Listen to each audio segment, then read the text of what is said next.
बिस्मिल्लाहिर्रहमानिर्रहीम। अस्सलाम वालेकुम। हम पढ़ रहे हैं CNS फार्माकोलॉजी और जो हमारा टॉपिक जा रहा है वो है इनहेल्ड एनेस्थेटिक्स। इनहेल्ड एनेस्थेटिक्स की हमने फार्माकोकाइनेटिक प्रॉपर्टीज़ डिस्कस कर ली थी। आज हम देखेंगे effects of inhaled anaesthetics. CNS effects की बात करें तो होता क्या है कि ये जो ड्रग्स हैं ये ब्रेन का मेटाबॉलिक रेट को जो है उसको डिक्रीज़ करती हैं, ठीक है। और वेस्कुलर जो ब्रेन में वेस्कुलर रेजिस्टेंस है वो भी डिक्रीज़ होगी, जिसकी वजह से जो CNS का जो ब्लड फ्लो है वो ज़्यादा हो जाएगा और इंट्राक्रेनियल प्रेशर भी ज़्यादा हो जाएगा। कार्डियोवैस्कुलर इफेक्ट्स की बात करें तो यहाँ पे ये होता है कि आर्टीरियल प्रेशर जो है वो माइनर सा डिक्रीज़ होता है, ठीक है। डिक्रीज़ क्यों होता है? उसकी वजह यह है कि इन्फ्लुरेन और हेलोथेन ये दोनों ड्रग जो हैं ये कार्डियक आउटपुट को डिक्रीज़ करती हैं, और जो आइसोफ्लुरेन है, सीवोफ्लुरेन और डेसफ्लुरेन ये क्या करती हैं, ये वैज़ो डायलेशन करती हैं, जिसकी वजह से आर्टीरियल प्रेशर डिक्रीज़ हो जाता है। लेकिन यहाँ पे जो नोटेबल चीज़ है वो ये है कि नाइट्रस ऑक्साइड जो है उसका इतना ख़ास कोई इफेक्ट नहीं होता ब्लड प्रेशर पे, ठीक हो गया।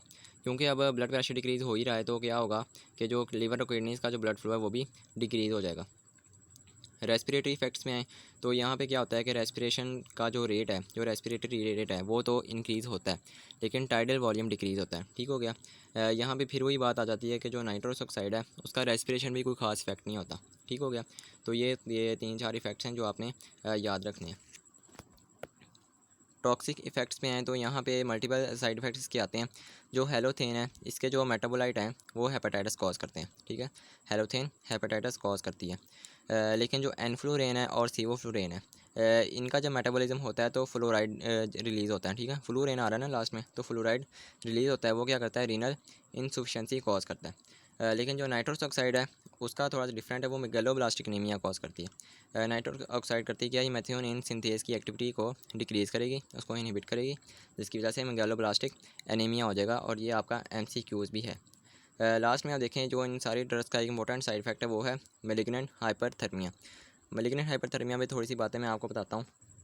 मेलिग्नेंट हाइपरथर्मिया क्या है, ये एक सिंड्रोम है जिसके अंदर जो सिम्टम्स होते हैं वो होते हैं मसल रिजिडिटी, ट्रिज्मस, ठीक है। ट्रिज्मस क्या होता है, मेसिटर हाइपरटोनिया, ठीक है। हाइपरथर्मिया होता है, हाइपरटेंशन होती है, एसिडोसिस और हाइपर कैलेमिया हो जाता है। तो ये कुछ इसके साइन एंड सिम्टम्स हैं। तो ये होते क्यों हैं, ये जब उस वजह से होते हैं कि हम जब स्केलेटल मसल रिलैक्सेंट्स को सक्सिनलकोलिन और ट्यूबोक्युरारिन के साथ कंबाइन करते हैं, जो कि स्केलेटल मसल रिलैक्सेंट्स ही हैं। तो इसका जो ट्रीटमेंट है वो है डेंट्रोलिन। तो आपने इसको ऐसे ही याद रखना है, ये MCQs में आता है, उसमें आपको सिम्टम्स बताए जाएंगे और आपने उसका ट्रीटमेंट बताना है वो क्या है, डेंट्रोलिन है।